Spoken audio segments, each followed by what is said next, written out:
जब हम पूर्व जन्म के थे, शिव जी के गणी थे, तब हम रुद्रांश बने। हम खुद गिरनार में ही रहता हूँ, दत्तात्रेय भगवान की गोद में ही रहता हूँ। हम गिरनारी बाबा ही हूँ हम। और गिरनार 4 धाम से भी बड़ी तपोभूमि है। नवनाथ सिद्ध 84 वहां विचरते हैं। स्वयं गुरु दत्तात्रेय भगवान वहां डेली विचरण करते हैं, किसी ना किसी रूप में। गुरु दत्तात्रेय भगवान आते ही कभी शेर का रूप धारण करते हैं, कभी साधु का रूप धारण करते हैं। नमस्कार दोस्तों, आपका स्वागत है हमारे चैनल धर्म संसद लाइव टीवी पर। जैसा कि आप लोग जानते हैं कि हम लोग प्रयागराज महाकुंभ में पहुंच चुके हैं।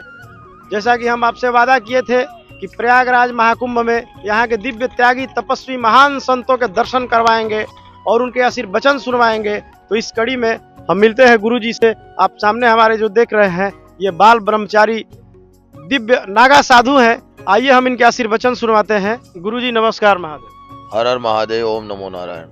गुरु जी आपका शुभ नाम क्या है? मेरा नाम श्री दिगंबर शिवगिरी महाराज है। आप किस अखाड़े से हैं गुरु जी?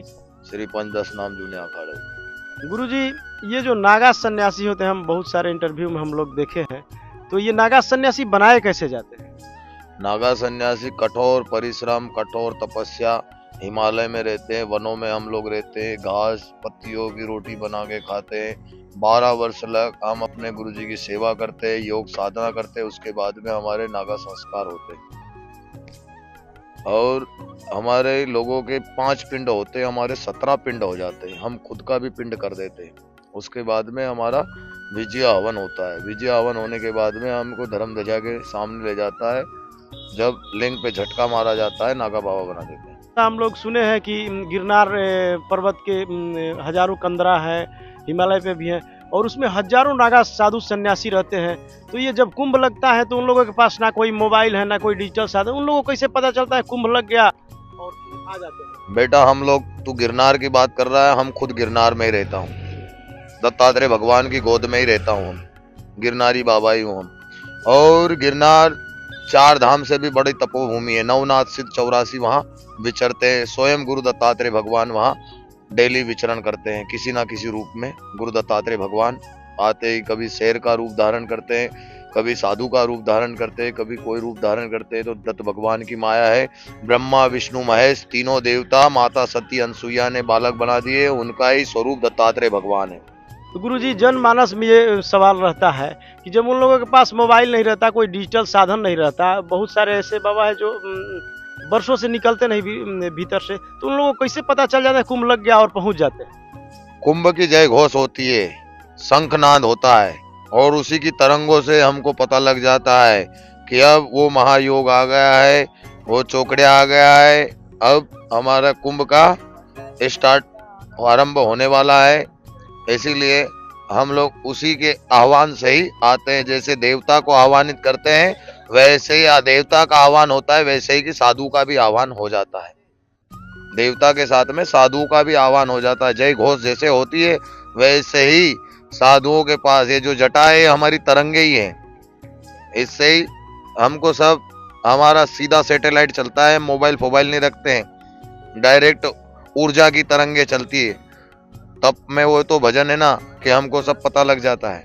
विदेशी मीडिया में चलता है कि सनातन धर्म के पास एक ऐसी नागा साधुओं की फौज है कि जब जब देश और धर्म पे संकट आता है तो वो लोग मतलब सबसे आगे आते हैं। तो इसका आप लोगों को क्या?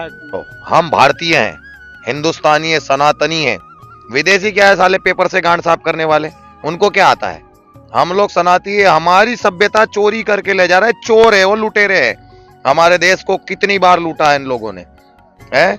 हम तो धर्म के ध्वज हैं, प्रतापी है। हमारे यहाँ राजा एक से एक। गंगा पुत्र भीष्म को कोई भगवान ने आशीर्वाद नहीं दिया था, राजा सगर शांतनु ने दिया था।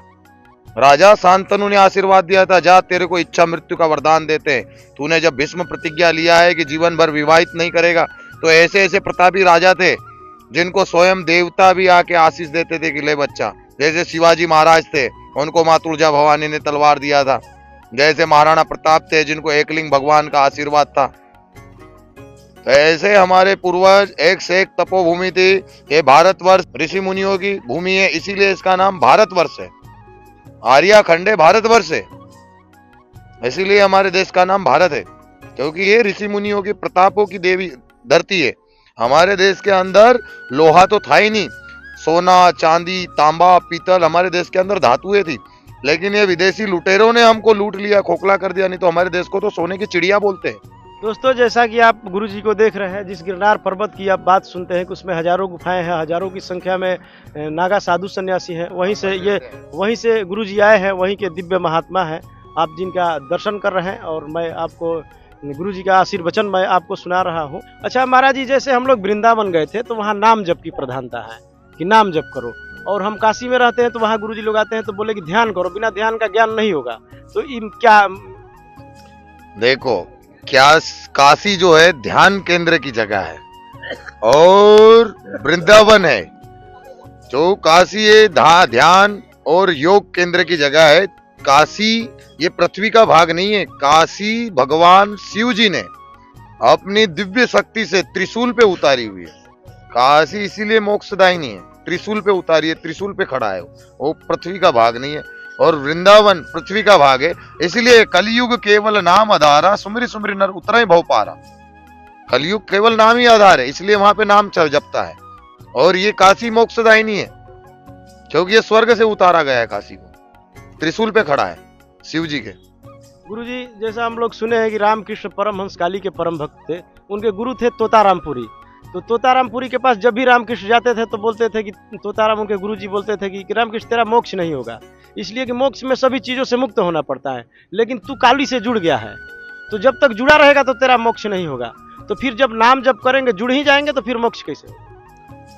मोक्ष तो मेरी बात समझ ले बेटा, मोक्ष हमारे ऊपर है, हम कौन सी क्रिया कर रहे हैं। मोक्ष तो हर किसी को मिलता नहीं है। करोड़ों वर्ष लग जप तप करने के बाद में भी हम मोक्ष नहीं चाहता हूं।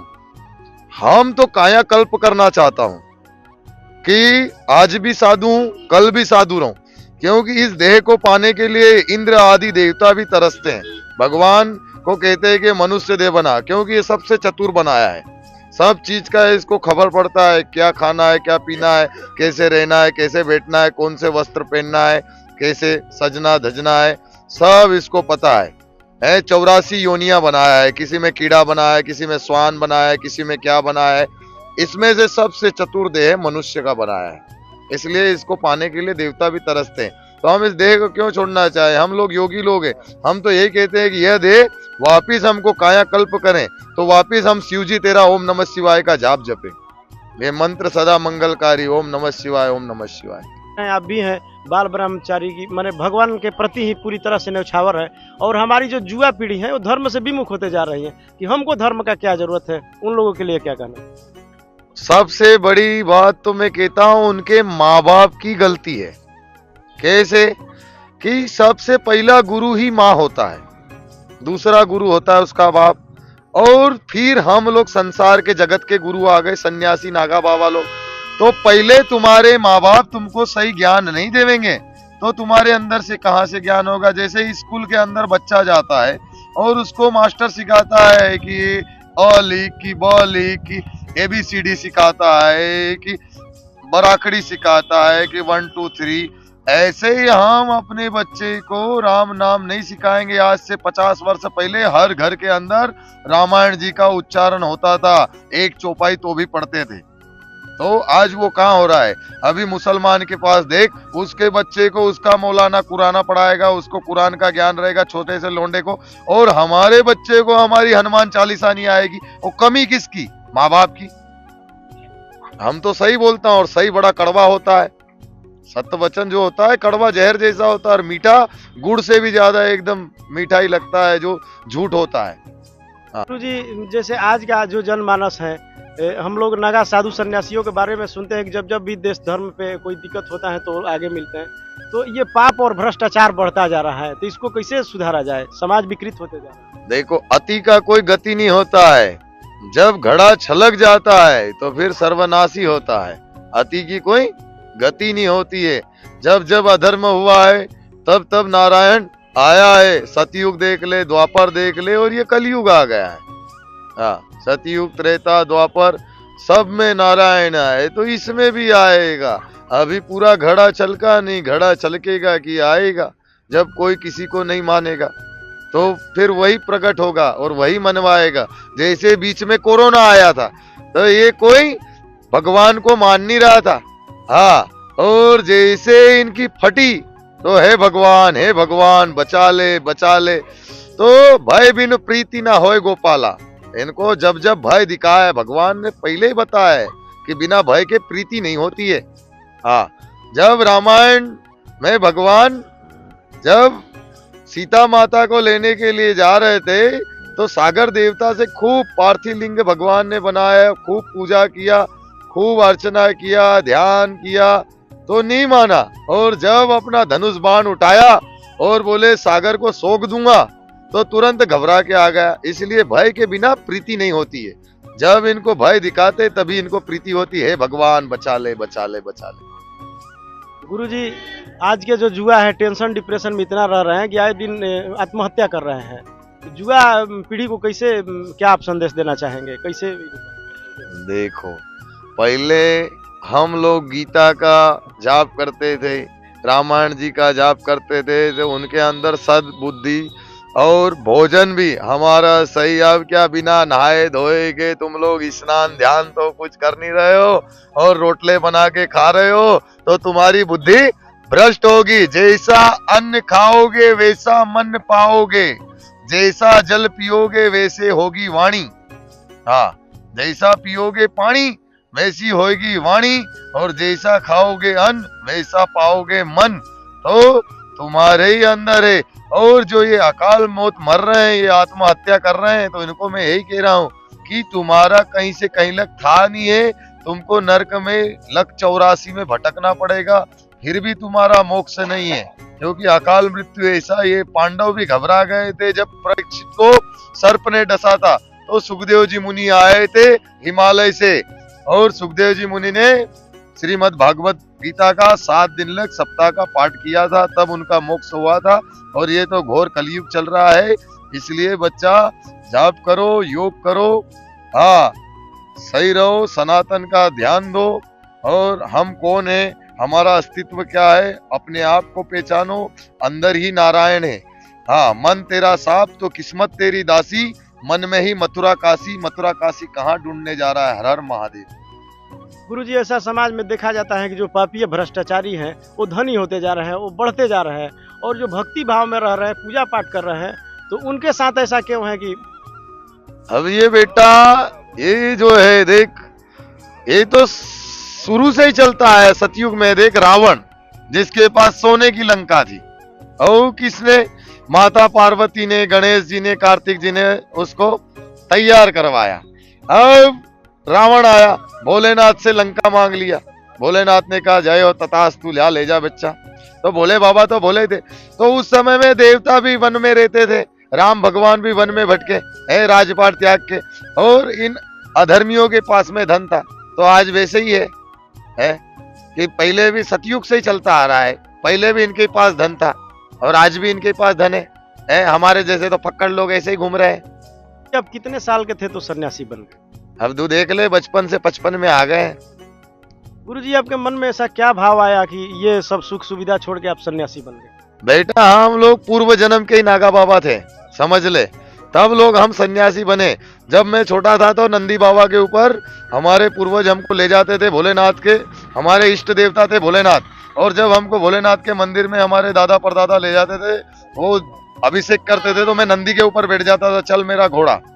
और ऐसे ही जब हम पूर्व जन्म के थे, शिव जी के गणी थे, तब हम रुद्रांश बने। और पूर्व जन्म के नहीं तो कहीं, हम देखते आ रहा हूँ कि कहीं 4 दिन के लिए बन जाते हैं, फिर वापस कपड़े पहन के संसार में चले जाते हैं। जो पूर्व जन्म का ही सन्यासी होगा वही रहेगा इसमें, बाकी तो 4 दिन की चांदनी, फिर वही अंधेरी रात। हर हर महादेव। आप दिव्य गिरनार से आए हैं, तो गिरनार में बहुत सारी चमत्कारी बातें हम लोग सुनते हैं, वहाँ की आभा क्या है, वहाँ के विषय में कुछ दर्शकों को बता दो। गिरनार नवनाथ सिद्ध 84 का बेसना है, स्वयं गुरु दत्तात्रेय ब्रह्मा विष्णु महेश, और वहाँ 33 कोटि देवता विराजित हैं। जहाँ स्वयं ब्रह्मा विष्णु महेश ने तप किया, तो वो जगह कैसा होगा, अलौकिक जगह है। वहां तो शेर रहते हैं, सब जीव जंतु रहते हैं सारे, लेकिन कभी किसी को कोई नुकसान नहीं पहुंचा।